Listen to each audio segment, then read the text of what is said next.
Had a really good time at Yellowstone. We stayed over in West Yellowstone on Montana side and got to see a lot of really cool stuff. Drove old trucks and cars around the park for a while.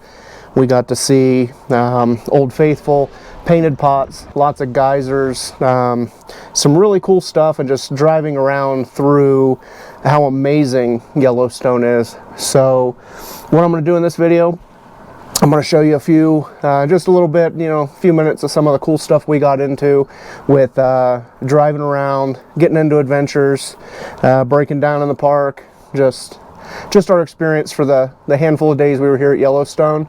So after this, we should be heading straight on to Bonneville, and we'll be on the salt and getting prepped to race, hopefully this weekend. So stick around, see the adventures, and see how we do at Bonneville with the car.